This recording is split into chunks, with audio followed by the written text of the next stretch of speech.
Hey guys, let's make this ball rig with squash and stretch in Blender. Let's begin by deleting the default cube and let's add a new UV sphere. Also, let's add a new armature and enable in front so it remains visible. The first bone will be the main deformation bone for the whole setup. So select first your mesh and then shift select your armature and press Ctrl plus tab to enter the pose mode. Then select the bone and press Ctrl P to parent the whole ball to the bone. Now this bone will control the wall. Rename the bone to main. Now we need to add a bone that will cover the entire length of the ball from top to bottom.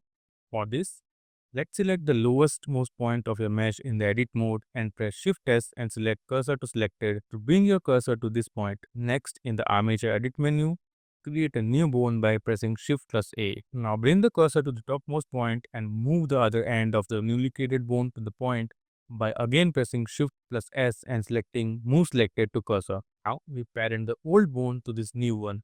Select first your old bone and then your new bone and parent it.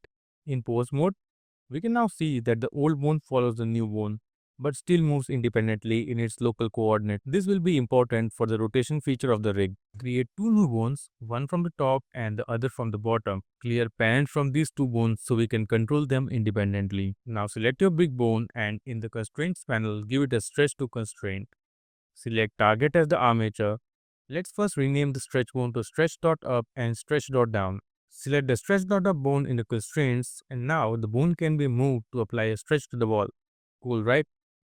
Now to make the lower bone functional, we go to the edit mode of the armature and parent the long bone to the stretch.down. The lower stretch bone now works as well. The cool thing about this setup is that the rotation of the bone does not disturb the stretch feature of the armature.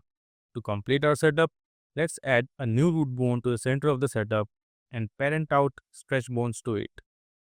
You can now use empties and give your bones some custom shapes and move the rig bone to a new layer and hide it to get a more professional look. So I hope this video helped you make your very first squash and stretch ball rig. I will include a link to this rig in the description for you to download it for free. Before we wrap up, let's have a few words from our sponsors. Editing just got so much easier with this plugin. It's completely drag and drop, no complicated setup, no endless tweaking.